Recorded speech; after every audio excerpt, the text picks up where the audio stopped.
Bueno, yo soy Antonio, de Granada, España.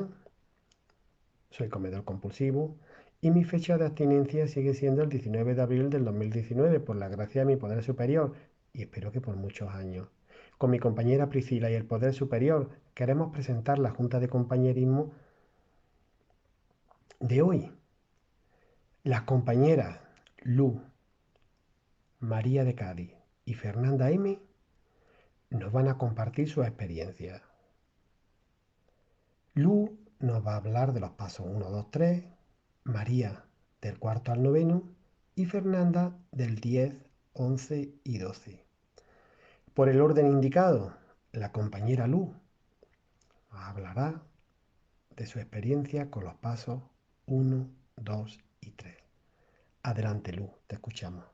Hola, ¿qué tal, compañeros? Soy Lu, comedora compulsiva y bulímica recuperada, más nunca curada, con fecha de abstinencia completa del 20 de septiembre del 2018, por amor y gracia de mi poder superior, y agradecida por un día más de abstinencia, agradecida por la invitación que me hacen los compañeros que hacen este servicio, lo cual agradezco el que estén aquí, ¿no? A mí me toca hablar del paso 1, 2 y 3. Y de acuerdo a mi experiencia, pues yo hoy entiendo que nunca fui una persona normal hablando de comida, ¿no? Siempre actué de una manera extraña frente a la comida, y más si eran alimentos que hoy entiendo que me provocaban compulsión. Eh, Probé a lo largo de este viacrucis del bajar de peso, probé muchas dietas, probé eh, hacer de todo, ¿no? Ejercicio, fajas, nutriólogos, eh, cirugías estéticas, nada funcionó. Y si llegaba a funcionar era algo efímero, ¿no? Era algo que no duraba. Aunque no era de manera consciente, yo tenía la esperanza que podía controlar la comida y que el siguiente intento iba a ser el efectivo. Toda mi carrera de comedora compulsiva fue de intentar, de demostrar que podía controlar la comida, y llegó el momento en que se hizo en mí una obsesión de que algún día yo podía comer y disfrutar todo sin culpa. Era persistente en eso, en esa obsesión, y en esa persistencia y en esa persecución de ese sueño que ni al caso no se iba a cumplir. Lo perseguí sin importar tocar las puertas de la locura o las puertas de la muerte, ¿no? Yo pensaba que algún día podía ser normal, y no podía entender por qué, cuando yo me daba esos atracones, si yo sabía el sentimiento que provocaba ese atracón o ese laxarme o ese vomitar, yo lo seguía haciendo. Y obviamente ese círculo que yo tenía de comer y no parar, siempre me mantenía en un estado de inquietud, me mantenía irritable, me mantenía descontenta, ¿no? Como lo dice el libro grande. Yo hoy entiendo que antes de llegar aquí a una visión para ti, estaba en completa negación de que tenía yo esta enfermedad, y aunque asistía a grupos de OA regular, yo seguía intentando controlar la comida, ¿no? Apretando los puños, apretando la quijada, haciendo una dieta y sin aceptar que esto era algo que me provocaba mucho daño en el cuerpo, en la mente y en el alma.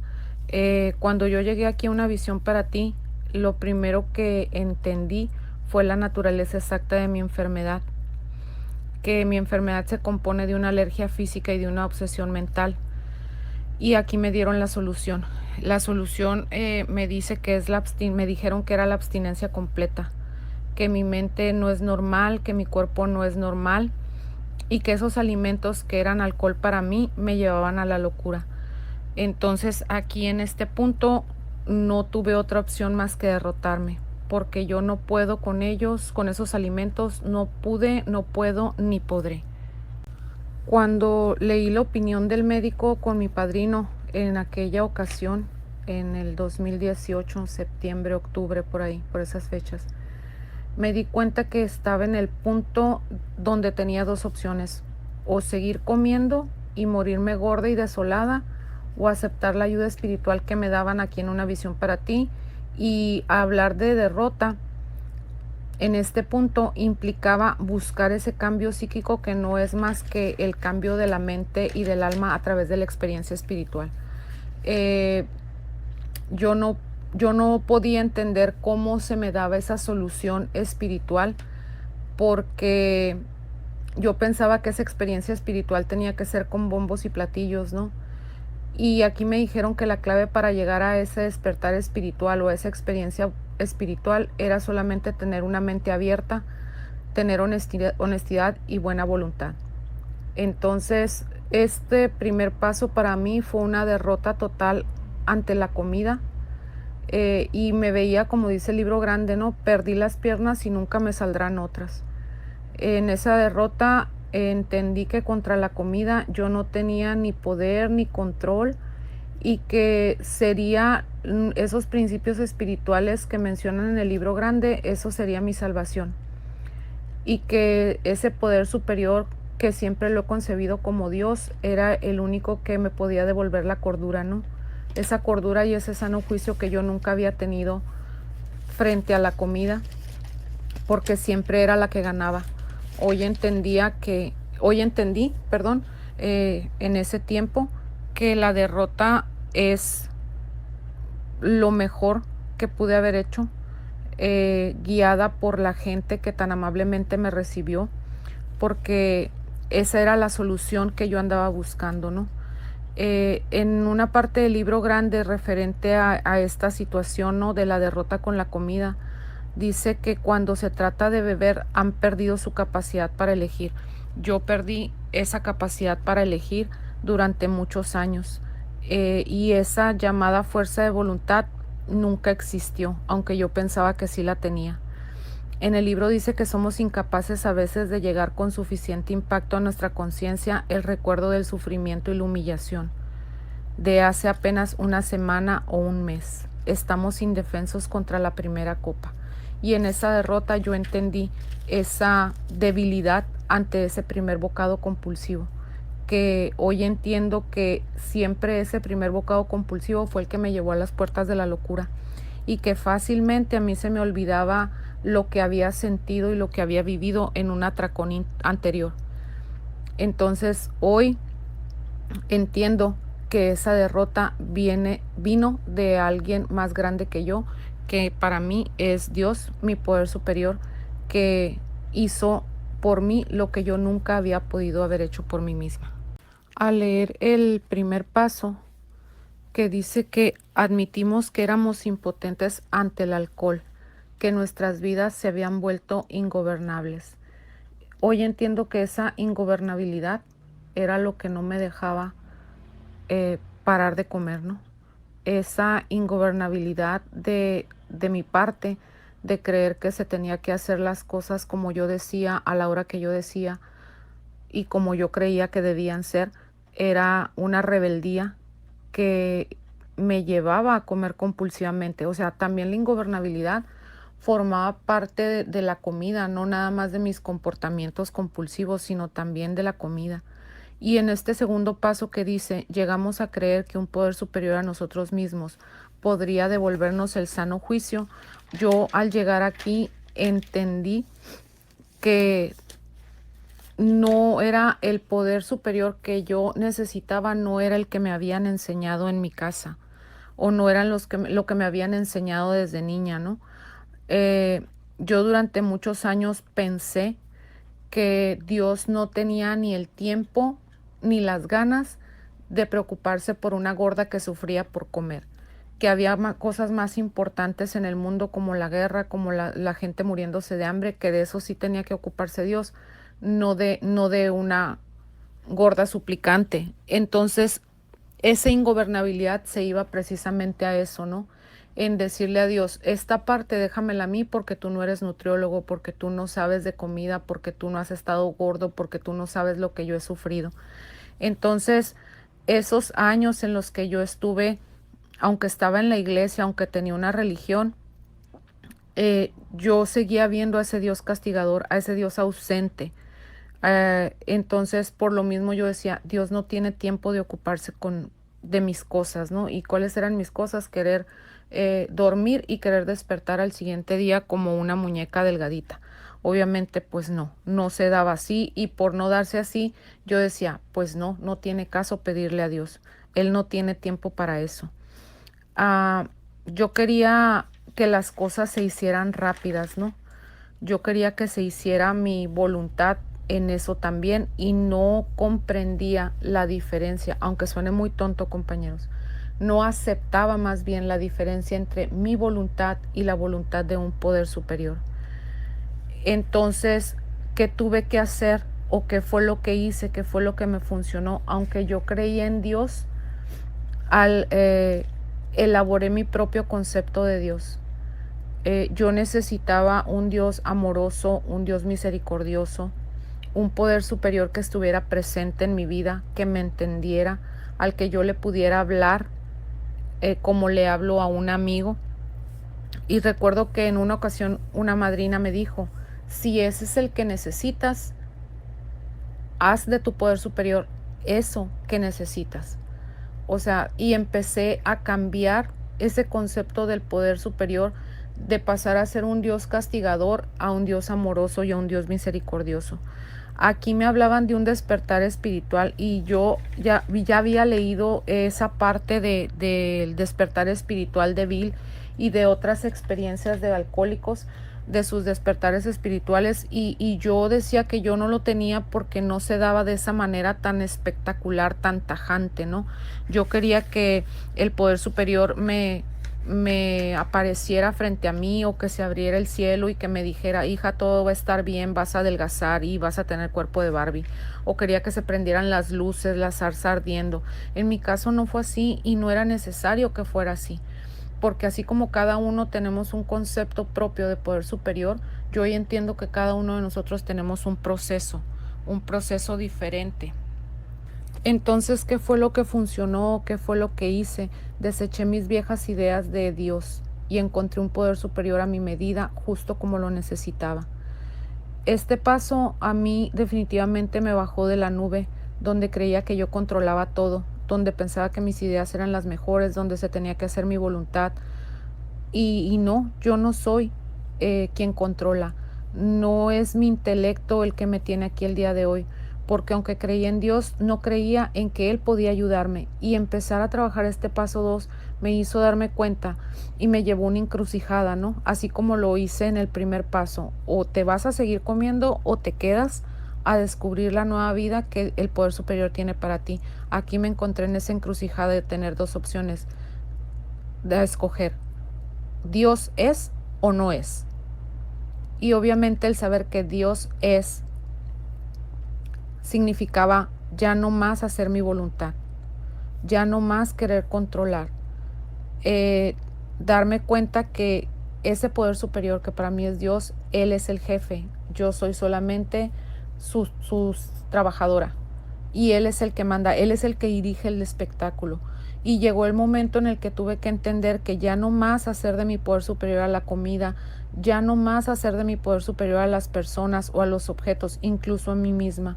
No tuve el despertar de Bill W, no se abrió el cielo, ni hubo luces, ni mucho menos, pero sí sé que Dios me devolvió el sano juicio, la cordura lentamente, porque así ha sido su voluntad, porque mi proceso es diferente, porque yo hoy entiendo que el poder superior llega a ser como el que dirige el espectáculo, el que dirige las cámaras, las luces, el escenario. Yo antes quería dirigir todo, yo quería controlar todo. Hoy entiendo que no. Hoy entiendo que ese poder superior, en su infinito amor y en su infinita misericordia, ha sido quien me devolvió el sano juicio. Ha sido quien se ha llevado esa necesidad de poner en el centro de mi vida la comida, a los laxantes, a los diuréticos, al ejercicio compulsivo, a las fajas, a las dietas. Todo eso hoy entiendo que era lo que me alejaba de mi poder superior. En la derrota viene también el creer que ese Dios que yo creía que estaba ausente sí se ocupa de mis necesidades, por más tontas que yo las considere, sí se ocupa de aquello que yo necesito. ¿Por qué? Porque Él es el jefe, Él es el creador, Él tiene el control de mi vida, no yo. no la comida. Y este segundo paso, aunado con la derrota, me hizo ver que estaba en el lugar indicado. En el tercer paso que dice, decidimos poner nuestras voluntades y nuestras vidas al cuidado de Dios como nosotros lo concebimos, me puse a buscar qué significaba la palabra decidir, y decidir significa una determinación definitiva. Entonces, a estas alturas del partido, yo ya sabía cuál era el problema y cuál era la solución. Y en este punto me pregunté si quería y necesitaba acercarme al poder superior o alejarme de él. Me di cuenta que mi egocentrismo me hizo creer durante mucho tiempo que yo dirigía el mundo y que la gente debía de actuar de tal o cual manera. Pensaba que era víctima de la vida y me la pasaba en total autoconmiseración. Durante mucho tiempo me preocupé solamente por mí. Me sentía resentida con la vida, con todo y con todos, en total autoconmiseración y llena de miedos. Yo creo que una de mis limitantes eran precisamente esas, ¿no? Mis miedos, el miedo a avanzar, el miedo a cambiar. Y me di cuenta que ahí estaba la raíz de todos mis problemas, el egoísmo. Había que librarme de él o me mataría. En este punto me di cuenta que eso se pudo dar solamente con la ayuda de Dios, ya que si lo volvía a intentar con mi propia voluntad, o sea, dejar ese egoísmo, no iba a resultar, ¿no?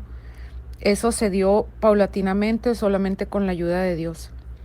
El peso, pude entender que estaba en manos de Él, que está en manos de Él, que yo hago mi parte, yo hago mi trabajo y los resultados son de Dios, no son míos, porque es algo que en el pasado quería controlar, ¿no? Lo que marcaba la báscula.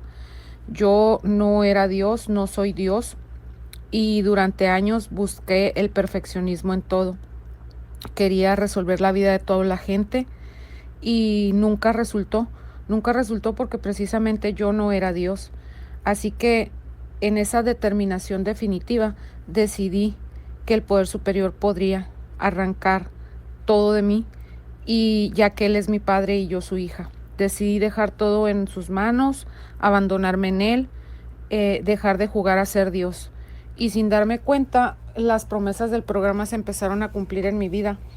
Esas promesas están en la página 63 del libro grande. Y dice la primera: teníamos un patrón siendo todopoderoso, que para mí es mi poder superior, que es Dios. Él proveía todo lo que necesitábamos y nos manteníamos cerca de Él y desempeñábamos bien su trabajo. O sea, aquí entendí que el contacto consciente con ese poder superior debía de ser mi primera acción al despertar. Ese contacto permanente, y no nada más al despertar, sino en el transcurso del día, y no nada más cuando lo necesitara. Yo creo que en este tercer paso yo aprendí a ser agradecida con lo que mi poder superior me daba. Otra promesa dice: establecido sobre esta base, empezamos a interesarnos cada vez menos en nosotros mismos, en nuestros pequeños planes y proyectos. O sea, el planear era: mañana voy a hacer esto, mañana voy a hacer esto otro. Pero sigo planeando, pero lo pongo en manos de ese poder superior. O sea, sigo haciendo mi plan de acción, todo, y lo dejo en manos de Él. Si es su voluntad que se haga, Él lo va a decidir. Otra promesa dice: nos interesamos cada vez más en ver con qué podíamos contribuir a la vida. Dejé de pensar en mí. Empecé a darme cuenta que el servicio me pone en paz y me pone tranquila. Y aquí descubrí que en mi trabajo era el lugar donde mejor podía dar ese servicio. Ya dejé de ver mi trabajo como algo remunerado. Qué bueno que me pagan, pero estoy ahí para servir, para estar con mis adolescentes, para ayudarlos en lo que puedo, en lo que ellos necesitan, si está a la medida de mis posibilidades. Y eso es contribuir a la vida. Otra promesa dice: a medida que sentimos afluir en nosotros un poder nuevo, que gozamos de tranquilidad mental, que descubrimos que podíamos encarar la vida satisfactoriamente, que llegamos a estar conscientes de su presencia, empezamos a perder nuestro temor al hoy, al mañana o al futuro. Renacimos. Definitivamente en actividad yo nada más estaba enfocada en el pasado, queriéndolo resolver cuando no se podía, en el futuro angustiada por no saber qué era lo que iba a pasar, y no vivía el momento, no vivía el hoy. Hoy sé que mi vida está en manos de un poder superior, que el pasado ya fue, que el futuro está en manos de Él y su providencia, y que hoy entiendo que nunca más me volveré a sentir sola porque lo tengo a Él en mi vida.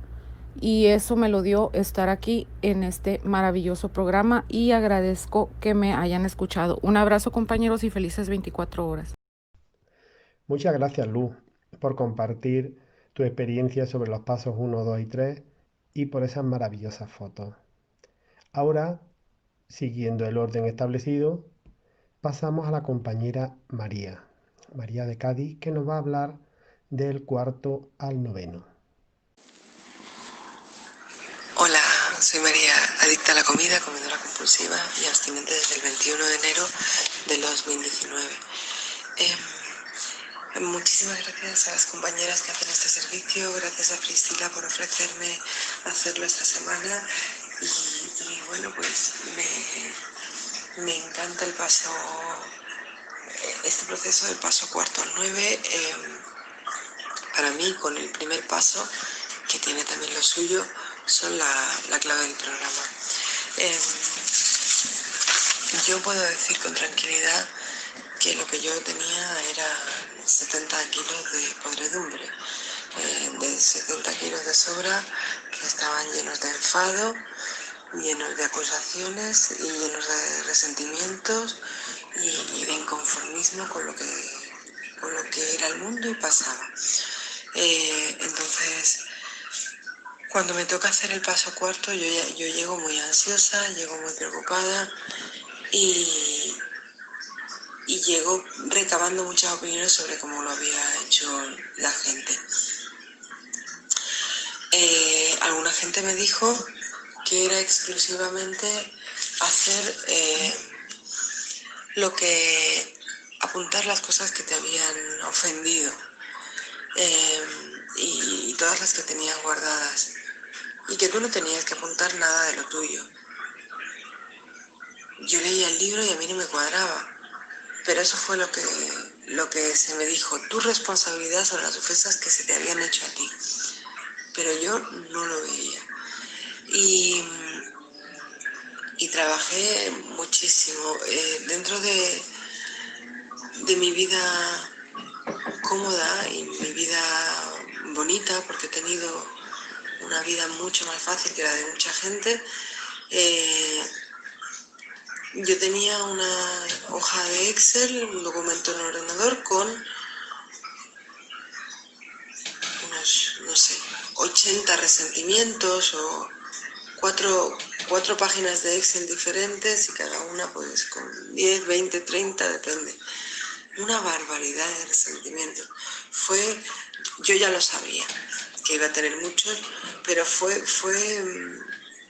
me bajó más a la humildad pensar: es que no puedes vivir así, tú no puedes ir acumulando esto. Y bueno, pues mi bendita madrina pues lo hizo conmigo, lo hicimos en trozos, tardamos muchísimo, estuve a punto de recaer en ese primer impulso del paso cuarto y repararlo ya en ese proceso, pero fue tan largo, yo tenía tanto y lo hice tan pesado que mi madrina estuvo a puntito de decir: ya, aquí hemos llegado. Y bueno, pues por suerte no lo hizo. Y bueno, pues el alcance del resentimiento a mí me empezó a llegar en ese momento, el alcance de la toxicidad del resentimiento. Y hace poco he tenido una situación con una persona a la que yo tenía muchísimos resentimientos, y volví a estar con ella más hace una semana o dos, y inmediatamente volvieron esos patrones mentales. Ha estado peor, vamos, dentro de la abstinencia, pero bueno, los deseos han vuelto, yo tenía malestar, o sea, una cosa que es como para otro, la sufres tú y te envenenas tú. Y bueno, pues yo no me puedo permitir vivir así, tengo que controlar con mucho cuidado que los resentimientos no me vuelvan a invadir e ir liberándome de los que genero y los que todavía tengo. Si miro en retrospectiva mi vida, miro una vez más la sensación de pensar que la vida era injusta conmigo, la gente era injusta conmigo, todo el mundo me debía, y cómo a mí se me hace esto y cómo yo, que soy tan estupenda, sufro esto, que soy la que más sufre en el mundo. Y como dice aquí, llegar a la conclusión de que los demás estaban equivocados. Pues sí, yo vivía absolutamente convencida de que si el mundo funcionara como yo quiero que funcione, yo sería feliz y todos por fin entenderían lo lista que soy y lo bien que hago las cosas y entenderían que la única que tiene la razón soy yo. En muchas cosas combinaba esta seguridad tan absurda con una inseguridad horrorosa y un sentimiento de inferioridad también horroroso. Una vez hecha la lista, nos sentamos en varias sesiones, porque lo que yo tenía era una barbaridad, mi madrina y yo, a revisar los resentimientos. Y fuimos rellenando cada una de las columnas. Entonces, el poder decirle a otra persona esas cosas que tenías guardadas y que, a pesar de yo haber hablado pues eso, con profesionales, el poder decírselo a una persona igual que yo y ver cómo esa persona reaccionaba a ellas y no le parecían, pues yo qué sé, tan graves como yo pensaba, o bueno, ver esa persona que me diera su punto de vista sobre mi parte de la realidad, o algún punto de vista que incluyera otro aspecto de la realidad que yo no había visto, fue muy enriquecedor y muy necesario. Y la parte que es muy importante hacer el paso cuarto bien, y también es muy importante, para mí es muy importante acordarme de que el programa no acaba cuando acaba del 4 al 9, que luego hay que, perdón, del 4 al... Bueno, sí, al 9. Que hay que seguir diariamente en los pasos que se generan, o sea, los pasos que tratan los resentimientos que se generan nuevos. Y entonces, en ese sentido, donde dice, creemos que la razón es que nunca acabaron su limpieza interior, y solamente creyeron que había perdido su egoísmo y su temor. Hay un momento en el que yo acabo mi inventario y acabo las reparaciones, que ahora hablaré de ellas, y en ese momento yo dije, ¿ya? ¿Y esto ya está hecho? Pues yo me siento igual. Esto no me ha aportado a mí lo que yo creía. Por supuesto, sin ningún atisbo de querer soltar los resultados. No, los resultados seguían todavía, o yo seguía todavía intentando controlarlos. Entonces, luego, cuando llegamos al paso 6, ¿no? El de soltar los defectos de carácter y pedirle al poder superior de cada uno que entregárselos al poder superior de cada uno, ¿no? Entonces, esa parte ha llegado de una manera muy bonita a mi vida, y es, como acabo de decir, yo no lo vivo así, yo vivo al revés, al contrario. Yo dije, no, ya he hecho yo mi parte, ya tienen que salir los resultados, igual que cuando cocino una receta tiene que salir algo, igual que cuando meto la moneda en la máquina tiene que salir algo, pues igual. Y claro, eso no funciona así, la vida no funciona así. Antes de meterme en eso, sí que quiero hablar de... habla de la inconsistencia en el libro, y para mí eso es muy importante. Ya era muy importante, pero con el libro ha cobrado otra dimensión. El tema de ser coherente. Si hay una alineación entre lo que hago y lo que pienso, vivo más tranquila, tengo menos ruido mental. Y para mí también está siendo una de las cosas más más bonitas de poder aplicar, porque ya lo sabía, pero no podía hacerlo, no sabía hacerlo. Entonces, cuando cuando le cuento a mi madrina, qué suerte no tener que buscar a quien contárselo, nosotros tenemos ya, ¿no? Cuando le cuento a mi madrina toda mi tabla eterna de resentimientos, hay una parte que ya un poco se alivia de haberlo sacado al mundo. Y eso está muy bien y es necesario. Cuando ya lo suelto la parte de mis defectos de carácter que surgen a partir de esos resentimientos que tengo acumulados, pues hago la oración del paso 7, en la que yo pues pido que se me eliminen los defectos de carácter y que no me sigan impidiendo avanzar, crecer, seguir en el camino, y que al mismo tiempo, como me ha hecho ver mi madrina actual, esos defectos de carácter no son en sí malos, solo que como yo los vivo me hacen daño, para que aplicar mi fuerza de voluntad a todo me hace daño, mi entrega, mi arrojo, mi pasión a todo me hace daño, pero en algunas partes de mi vida eso es bueno, y es bueno para mí y es bueno para otros. No tengo por qué tachar de malo ese defecto de carácter, solo a lo mejor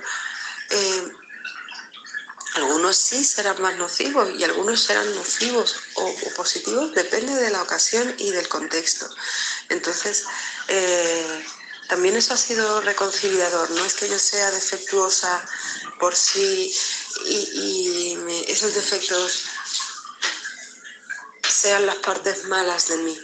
No tienen por qué ser malas, simplemente son cosas que yo no puedo utilizar para todo y que en este caso las estoy utilizando de una manera errónea que me hace y hace daño a los demás.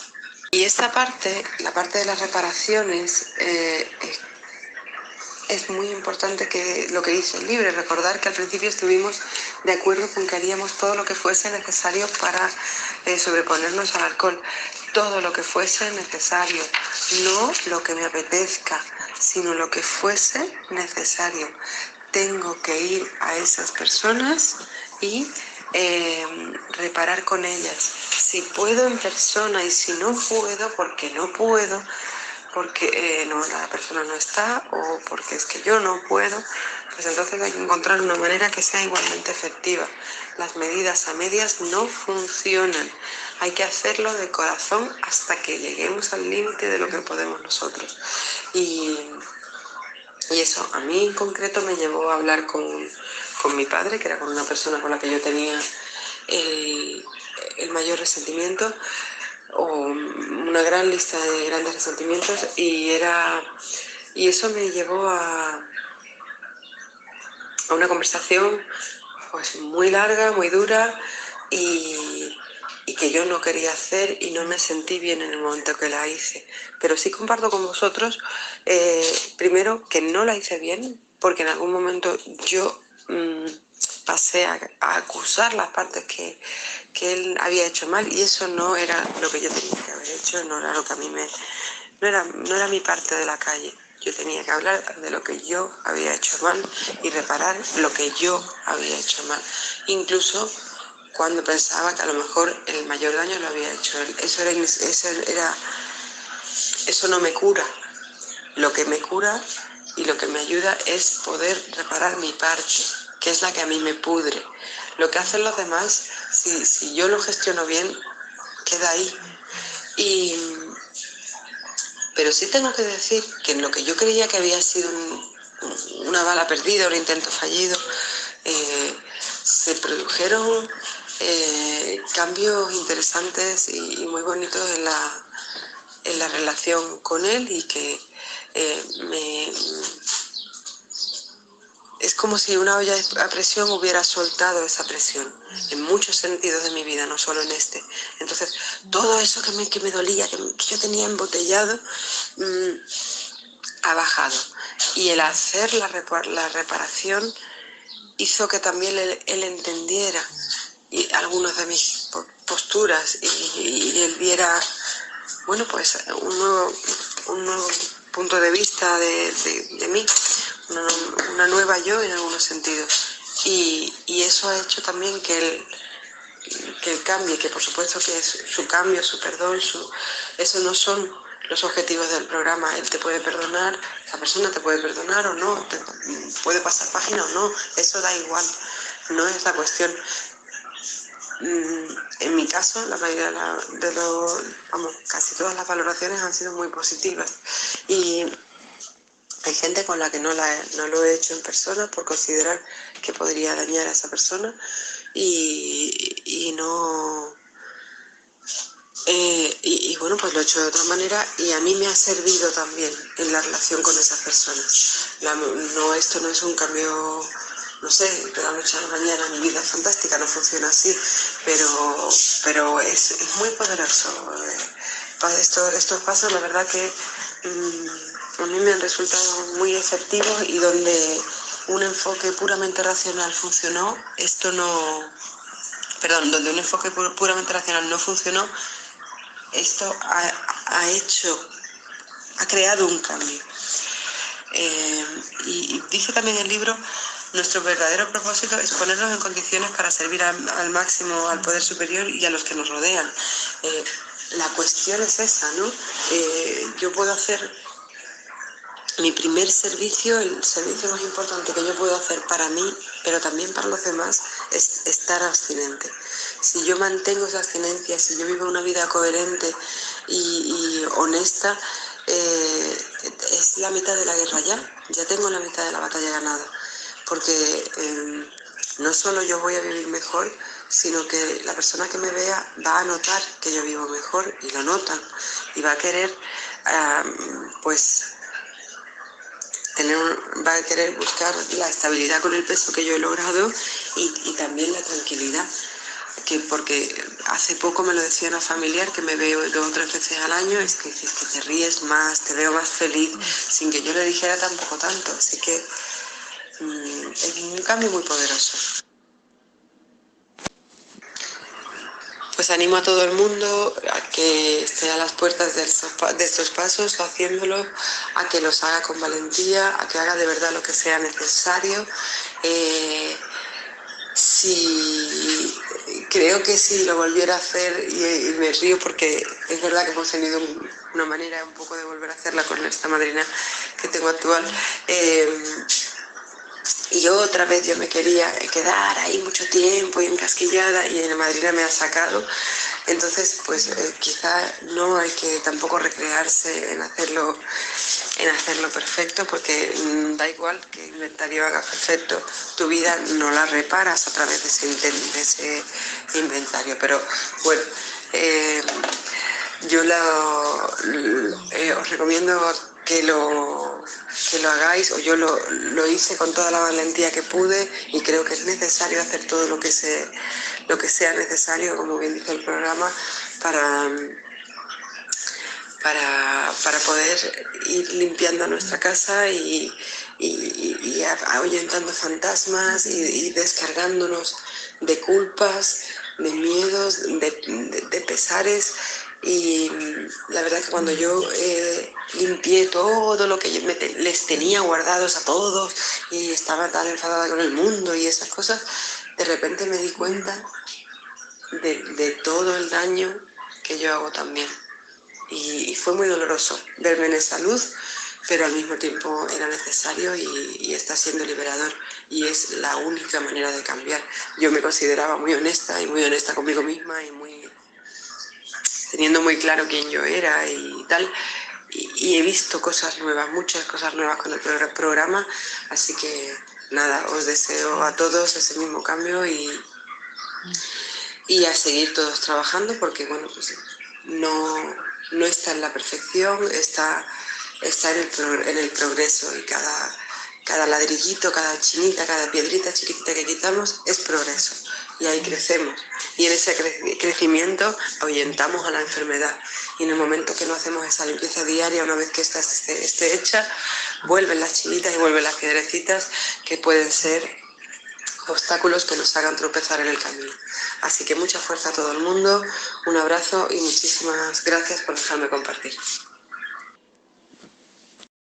Muchas gracias, María, por esos maravillosos compartires y por esta fotografía estupenda. Ahora, siguiendo el orden, damos paso a la compañera Fernanda. Fernanda M, cuando quiera. Hola compañeros, mi nombre es Fernanda, comedora compulsiva, abstinente y recuperada desde el 5 de febrero de 2019. Radico en Playas de Rosarito, Baja California, México. Gracias a Priscila y Antonio por el servicio de las fiestas de compañerismo, como yo les llamo. Me encanta poder convivir con todos ustedes y compartir nuestros logros y avances en lo físico, pero sobre todo ver esas miradas que reflejan una felicidad profunda y espiritual. Se me ha solicitado que les comparta mi experiencia de los pasos 10 al 12. Antes me gustaría comentarles que soy una comedora compulsiva desde que tenía 2 años, cuando fue mi primer atracón. Me comí 1 libra de queso Monterrey, lo cual evidentemente me llevó al hospital. Sin embargo, para mi papá, principalmente, el que su niña comiera era un gozo y una de las más grandes alegrías. Y como a mí me gusta ser muy obediente y no dar problemas, seguí con esa distorsión mental y física. Primero comía por complacer a mi papá, luego como consuelo al miedo, soledad, tristeza, alegría y cualquier otro sentimiento. Cuando iba a cumplir 15 años, mi mamá me llevó con un médico. A través de medicamento y dieta bajé 25 kilos. Fue mi fiesta. Todo hermoso, las fotos bellas y logré mantenerme así por 2 años. Luego volví a subir 20 kilos. Terminé con un novio, volví a bajar, conocí a mi esposo, nos casamos y me embaracé. Subí 30 kilos y siguió el sube y baje. Me volví a embarazar y bajé de nuevo. Sin embargo, al diagnosticar cáncer a mi mamá y posteriormente con su muerte, me fui a más de 100 kilogramos, que ha sido mi peso máximo. En esos 20 años intenté acupuntura, método de Atkins, medicamentos, diuréticos, nutriólogos, médicos naturistas, caminar, aeróbics, yoga, zumba, y lograba bajar 5 kilos, subía 2, bajaba 3, subía 1, etcétera, etcétera, etcétera.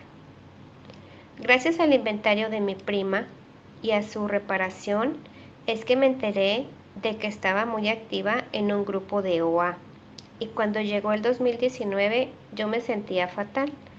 Había cumplido 41 años y me había graduado de un posgrado. Mi carrera profesional estaba estable, mi esposo con un buen trabajo, mis hijos creciendo, exitosos en el deporte, concursos científicos y la escuela. Construimos la casa de nuestros sueños y teníamos una estabilidad económica. Sin embargo, yo no me sentía contenta conmigo misma.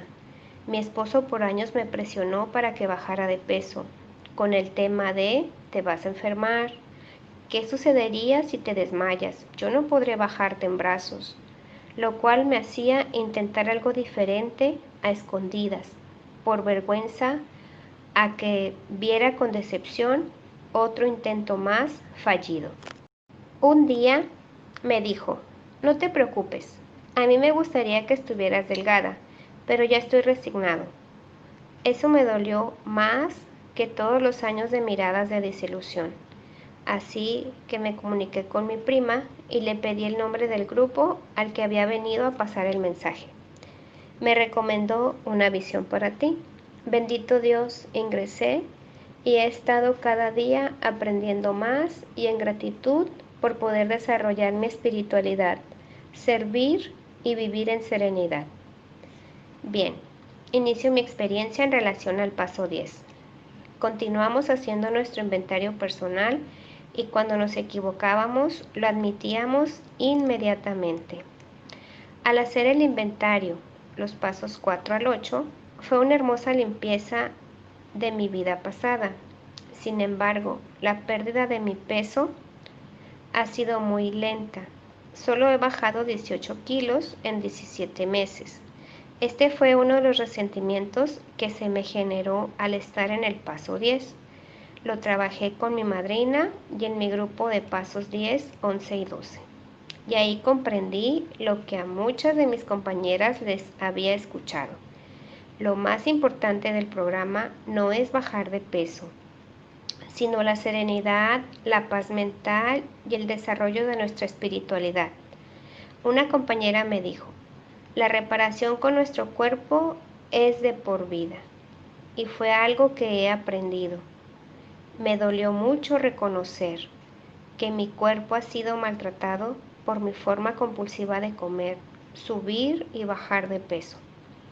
También he descubierto que hay que ser comprensivos, no sobreprotectores, eficientes, no adictos al trabajo. Los defectos de carácter como el egoísmo, la deshonestidad, el resentimiento y el miedo son inherentes al ser humano y hay que vigilarlos constantemente. Mi amor, la tolerancia están siempre presentes. Ya no soy la eterna defensora de la justicia y los desvalidos. Doy dignidad y permito a las personas a mi alrededor crecer y desarrollarse. Me consta que mientras nuestra condición espiritual esté fortalecida, tendremos neutralidad entre los alimentos y cantidades y nos mantendremos seguros y protegidos.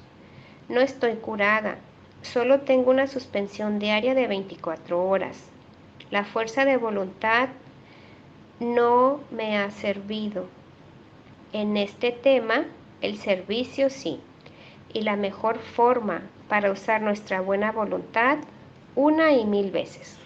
Es decir, acción y más acción. Yo diría, servicio y más servicio.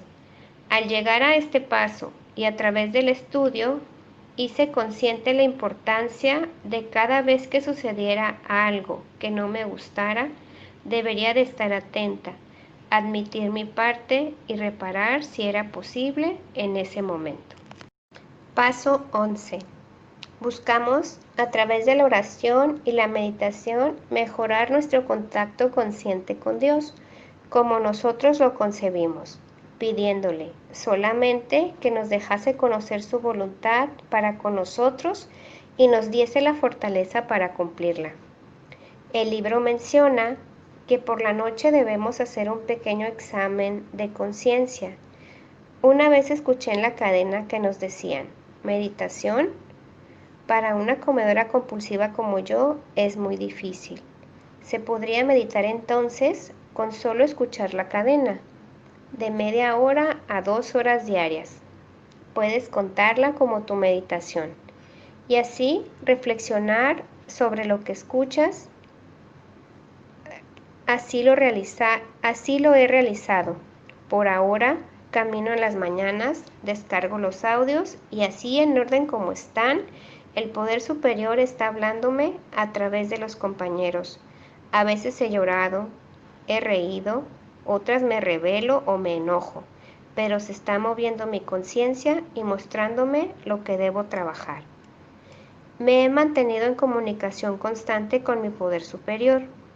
Por las mañanas al despertar me arrodillo y hago la oración del 7º paso, con paz y alegría, dispuesta a vivir las próximas 24 horas dirigida por el poder superior.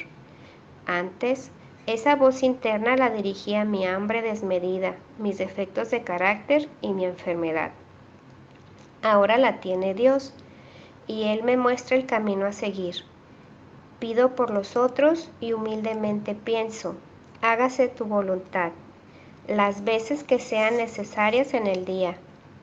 Dejo que Él me discipline al dejarle mi vida y mi voluntad.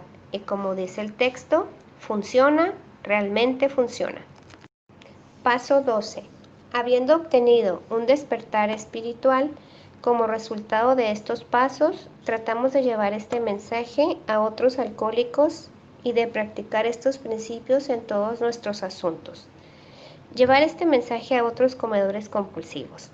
Para mí, en un principio era muy difícil que supieran que tenía esta enfermedad del comer compulsivamente, como si no se me notaran 45 kilogramos de obesidad, por lo cual me encantó que este grupo fuera virtual y a la distancia. Tomé a mi primer madrina en Argentina, muy lejos de México. Luego, cuando inicié a bajar de peso, me preguntaban, ¿cómo le has hecho? Te ves muy bien. Yo les respondo, dejé harinas y el azúcar. Y me dicen, entiendo que no están listos para el programa. Hoy no me importa que sepan que soy una adicta. He enviado muchos flyers de una visión para ti a muchos de mis contactos. Lo más importante es que si en algún momento están listos y suficientemente derrotados, podrán buscarme o aún mejor, al grupo. El amadrinamiento es parte fundamental de este 12º paso, como lo dice el capítulo 7. Nada asegura tanto la inmunidad a la bebida como el trabajo intensivo con otros alcohólicos. Al ver recuperarse a otros compañeros que ingresaron al mismo tiempo o después, es una experiencia que no debe perderse nadie. Y me gustaría recordar todas las herramientas o algunas de ellas que podemos prestar como servicio desde el primer día. Número 1, estar en abstinencia completa. Número 2, estudiar el libro azul con nuestros padrinos. Número 3, dar bienvenidas a los recién llegados. Número 4, contactar a los compañeros de la cadena cuando nos identifiquemos con su reflexión o compartir. Número 5, agradecer en privado a los servidores. Número 6, acudir a las reuniones de Zoom.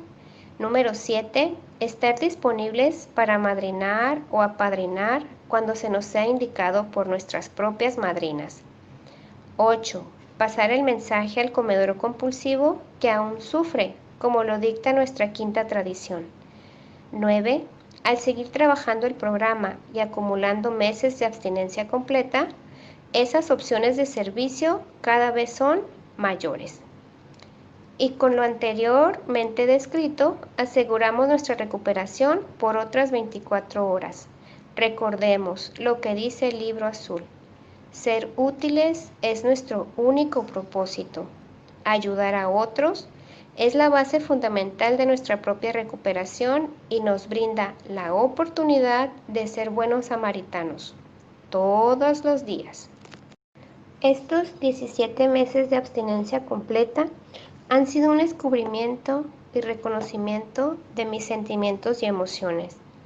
No recordaba haberme sentido triste, enojada, frustrada o contenta, sin que en un rato me doliera la panza por el atracón que me había dado y estar sintiéndome miserable, tratando de convencer a todos a mi alrededor de que no pasaba nada.